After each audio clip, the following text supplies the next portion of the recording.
Advocate Anil വിളയിൽ നോക്കൂ, Devaswom വിജിലൻസിന്റെ കണ്ടെത്തലുകളുണ്ട്. Report: ഉദ്യോഗസ്ഥർ ഉണ്ണികൃഷ്ണൻ പോറ്റിയുമായി ഒത്തുകളിച്ചു. സ്വർണ്ണപ്പാളി ചെമ്പന്ന മഹസറിൽ രേഖപ്പെടുത്തിയത് ഗൂഢാലോചനയുടെ ഭാഗം. ദ്വാരപാലക ശില്പങ്ങൾ കടത്തിയതിൽ കമ്മീഷൻ ലഭിച്ചോ?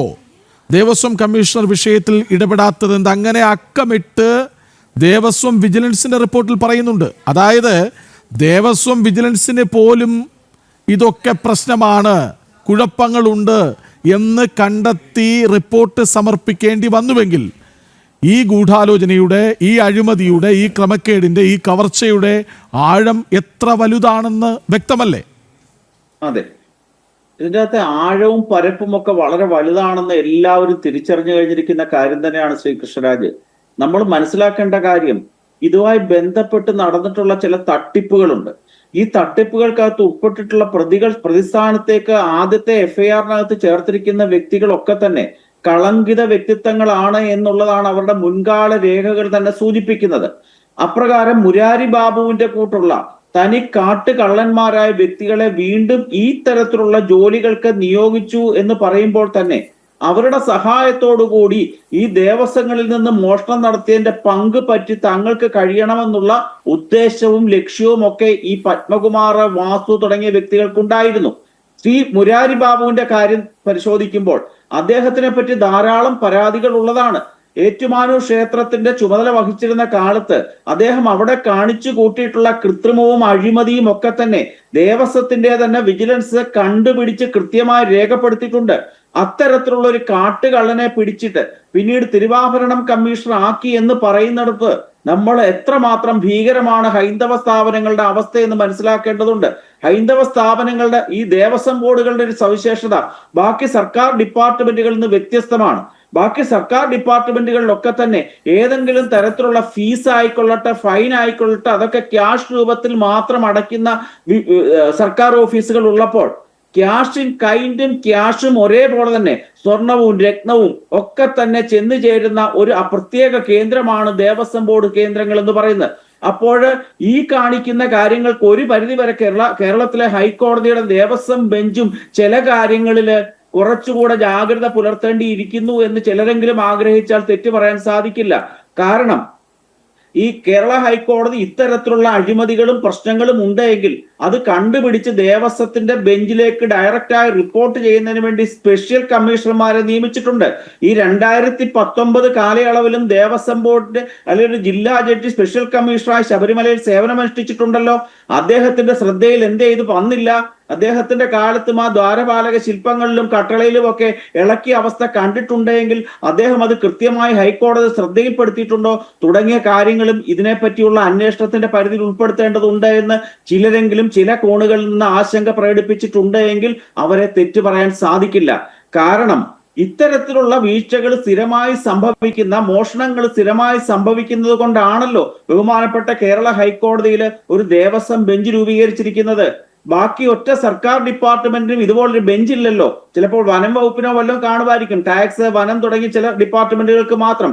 ഈ ദേവസ്വം ബോർഡിൽ ഇത്തരത്തിലുള്ള വളരെ വലിയ മോഷണങ്ങൾ നടക്കുന്നുണ്ട്, തട്ടിപ്പുകളും അഴിമതിയും നടക്കുന്നുണ്ട് എന്ന് മനസ്സിലാക്കിയതാണ്.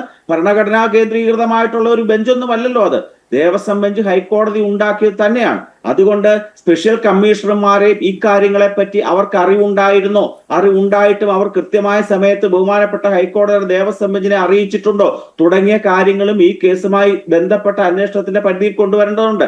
അടുത്ത കാര്യം, ബഹുമാനപ്പെട്ട ഹൈക്കോടതി ഒരു കാലത്തെങ്കിലും ഒരു ഉത്തരവിടേണ്ടതായിരുന്നു. ദേവസ്വത്തിന്റെ വരവ് ചെലവണങ്ങൾ കൃത്യമായി ഓഡിറ്റ് ചെയ്ത് എല്ലാ വർഷവും ഞങ്ങളെ അറിയിക്കണം എന്നുള്ള ഒരു ഉത്തരവ് ഒരു കാലത്ത് ബഹുമാനപ്പെട്ട കേരള ഹൈക്കോടതിയുടെ ഭാഗത്തുനിന്ന് ഉണ്ടായിട്ടില്ല. ഇത്തരത്തിലുള്ള വീഴ്ചകൾ കൊണ്ടാണ് ദേവസ്വത്തിൽ എല്ലാ വർഷവും ഇത്തരത്തിലുള്ള കോടിക്കണക്കിന് ലക്ഷക്കണക്കിന് രൂപയുടെ അഴിമതിയും മോഷണവും നടക്കുന്നത് എന്നുള്ളത് സത്യമായിട്ടുള്ള ഒരു വസ്തുത തന്നെയാണ്. അതിനെ നമുക്ക് നിഷേധിക്കാൻ സാധിക്കില്ല. കാരണം ദേവസ്വം ബോർഡ് നാളിതുവരെ ഭരിച്ചിട്ടുള്ളത് കേരളത്തിലെ ഇടതു മുന്നണിയും വലതു മുന്നണിയും മാറി മാറി തന്നെയാണ്. അതുകൊണ്ട് ഈ 2019 തൊട്ടുള്ള ഭരണകാലത്ത് മാത്രമാണ് ഇത്തരത്തിലുള്ള അഴിമതികൾ നടന്നതെന്ന് നമുക്ക് പറയാൻ സാധിക്കില്ല. അതിനു മുമ്പും ഇതേ അഴിമതികൾ തന്നെയുണ്ട്. പ്രശാന്ത് എന്ന് പറയുന്ന നിലവിലെ ദേവസ്വം ബോർഡിന്റെ പ്രസിഡന്റ് ഈ കാര്യത്തിലെ കൈ കഴുകാൻ ശ്രമിക്കുകയാണ്. എന്റെ കാലത്ത് യാതൊരു അഴിമതിയും നടന്നിട്ടില്ല, ഞാൻ സത്യസന്ധനാണ്, ഞാൻ പുണ്യവാളനാണ് തുടങ്ങിയ കാര്യങ്ങളാണ് കഴിഞ്ഞ ദിവസം വരെ അദ്ദേഹം നാഴികയ്ക്ക് 40 വട്ടം പറഞ്ഞുകൊണ്ടിരുന്നത്. പക്ഷേ 2 ദിവസങ്ങൾക്ക് മുമ്പ് പുറത്തു വന്നൊരു വാർത്തയുണ്ട്. തിരുവല്ല ദേവസ്വം ശ്രീവല്ലഭ ക്ഷേത്രത്തിലെ സ്വർണം പൂശലുമായി ബന്ധപ്പെട്ട് ദേവസ്വം കമ്മീഷൻ തയ്യാറാക്കിയ റിപ്പോർട്ട് അനുസരിച്ച് ദക്ഷിണേന്ത്യയിലെ ഇത്തരത്തില് സ്വർണം പൂശാനോ അല്ലെങ്കിൽ സ്വർണം വേർതിരിക്കാനോ കഴിവും പ്രാപ്തിയുമുള്ള ഒരൊറ്റ സ്ഥാപനം പോലും ദക്ഷിണേന്ത്യയിൽ ഇല്ല എന്നുള്ളതാണ് ദേവസ്വം കമ്മീഷണർ റിപ്പോർട്ട്. അപ്രകാരം ഒരു റിപ്പോർട്ട് ഈ പ്രശാന്തിന്റെ കാലത്താണല്ലോ വന്നിട്ടുള്ളത്. പ്രശാന്തിന്റെ കാലത്ത് അപ്രകാരം ഒരു റിപ്പോർട്ട് വന്നിട്ടും എന്തുകൊണ്ടാണ് പ്രശാന്ത് 2025 വീണ്ടും ഈ ഉണ്ണികൃഷ്ണൻ പോറ്റി ഉൾപ്പെടെയുള്ള ആൾക്കാർക്ക് വീണ്ടും ഇത്തരത്തിലുള്ള ചെമ്പുപാളിയും സ്വർണ്ണപ്പാളിയും ഒക്കെ അവരുടെ കൈവശം കൊടുത്ത് ചെന്നൈയിലെ സ്മാർട്ട് ക്രിയേഷൻസിലേക്ക് കൊടുത്തു വിട്ടത് എന്നുള്ളതിനെ പറ്റിയും അന്വേഷണം എത്തിച്ചേരണം. ഇവിടെ വിജിലൻസ് എന്ന് പറയുന്നത്, ദേവസ്വം വിജിലൻസ് എന്ന് പറയുന്നത് ഒരു സർക്കാരിന്റെ കയ്യിലെ വെറും ഒരു ഉപകരണം മാത്രമാണ്. അവർ സർക്കാർ ഉദ്യോഗസ്ഥന്മാർ തന്നെയാണ്. ആ സർക്കാർ ഉദ്യോഗസ്ഥന്മാർക്ക് എപ്പോഴും രാഷ്ട്രീയമായ വിധേയത്വം ഉണ്ടാകും. ആ രാഷ്ട്രീയ വിധേയത്വത്തിന്റെ അടിസ്ഥാനത്തിൽ അവർ പലരെയും സഹായിക്കും, പലരെയും രക്ഷിക്കാൻ ശ്രമിക്കും. അതുകൊണ്ടാണ് ബഹുമാനപ്പെട്ട ഹൈക്കോടതി ഇന്ന് ദേവസ്വം വിജിലൻസിലേക്കൂടെ പ്രതിസ്ഥാനത്ത് ചേർത്തുകൊണ്ട് പുതിയൊരു അന്വേഷണം നടത്തണമെന്ന് ഉത്തരവിട്ടിരിക്കുന്നത്. നമ്മൾ നോക്കണം, ബഹുമാനപ്പെട്ട ഹൈക്കോടതി കൊടുത്തിരിക്കുന്ന ഒരു സമയപരിധിയുണ്ട്. ആ സമയപരിധിക്ക് അകത്ത് നിന്നുകൊണ്ട് ഈ കേസിന്റെ വിപുലമായ അന്വേഷണം നടത്താൻ സ്പെഷ്യൽ ഇൻവെസ്റ്റിഗേഷൻ ടീമിന് സാധിക്കില്ല. കാരണം ഉണ്ണികൃഷ്ണൻ പോറ്റിയെ കൊണ്ട് ഹൈദരാബാദിൽ പോകണം, ഉണ്ണികൃഷ്ണൻ പോറ്റിയെ കൊണ്ട് ബാംഗ്ലൂരിൽ പോകണം, ഉണ്ണികൃഷ്ണൻ പോറ്റിയെ കൊണ്ട് ചെന്നൈയിൽ പോകണം. ഈ സ്ഥലങ്ങളിലൊക്കെ ഇദ്ദേഹത്തിനെയും കൊണ്ട് യാത്ര ചെയ്ത് കഴിയുമ്പോൾ യഥാർത്ഥ പ്രതികൾക്ക് സഹായകമായ രീതിയിൽ അവർക്ക് രക്ഷപ്പെടാനുള്ള പഴുതുകളുടെ സമയം ഉണ്ടാക്കി കൊടുക്കുക എന്നുള്ളതാണ് ഈ കേസിൽ സംഭവിക്കാൻ സാധ്യതയുള്ള പ്രധാനപ്പെട്ട ഒരു വസ്തുത എന്ന് നമുക്ക് മറന്നുപോകാൻ സാധിക്കില്ല. കാരണം ഇത് ഒരു അന്താരാഷ്ട്ര തലത്തിലുള്ള ഗൂഢാലോചന തന്നെയാണ്. ഭാരതത്തിനകത്തു മാത്രമെന്ന് നമ്മൾ വിശേഷിപ്പിക്കരുത്. ശബരിമലയുടെ ചൈതന്യം തകർക്കണം. ശബരിമല എന്ന് പറയുന്ന ക്ഷേത്രം കേരളത്തിന്റെ, നമുക്കറിയാമല്ലോ, കാലഭൈരവനാണ് ഭാരതത്തിന്റെ ദേവൻ എന്ന് പറയുന്ന പോലെ കേരളത്തിന്റെ ദേവനാണ് ഈ ശബരിമല ധർമ്മശാസ്താവ്. ശബരിമല ധർമ്മശാസ്താവിന്റെ ചൈതന്യം തകർത്തുകൊണ്ട് ഇവിടുത്തെ സനാതന ധർമ്മത്തെ തകർക്കണമെന്നുള്ള ഒരു ലക്ഷ്യം അന്താരാഷ്ട്ര തലത്തിൽ ഉണ്ട്. അതിന്റെ തുടക്കം 1950കളിലെ ശബരിമലയിലെ തീവപ്പ് കേസിൽ തുടങ്ങി ഈ ശബരിമലയിലെ നിലവിലെ മോഷണം വരെ നീണ്ടു നിൽക്കുന്ന നാൾ വഴികൾ പരിശോധിക്കുമ്പോൾ നമുക്ക് കാണാൻ സാധിക്കും, വേറൊരു ക്ഷേത്രത്തിനോടും ഇത്തരത്തിൽ ടാർഗറ്റ് ചെയ്തുകൊണ്ട് ആരും ചെയ്യുന്നില്ലല്ലോ. എന്തേ ശബരിമല ക്ഷേത്രത്തിനെ മാത്രം ഇപ്രകാരം ടാർഗറ്റ് ചെയ്തുകൊണ്ട് പോകുന്നു? അത് ശബരിമലയുടെ ചൈതന്യത്തെ ഇല്ലാതാക്കണമെന്നുള്ള പ്രധാനപ്പെട്ട ലക്ഷ്യമാണ്. നമ്മൾ മനസ്സിലാക്കേണ്ട ഒരു കാര്യമുണ്ട്. തന്ത്രം അറിയാവുന്ന മന്ത്രിയാണ് ഇവിടെ ഭരിക്കുന്നത്. തന്ത്രം അറിയാവുന്ന വാസവൻ, അദ്ദേഹം തന്ത്രിയാവേണ്ട വ്യക്തിയാണ്.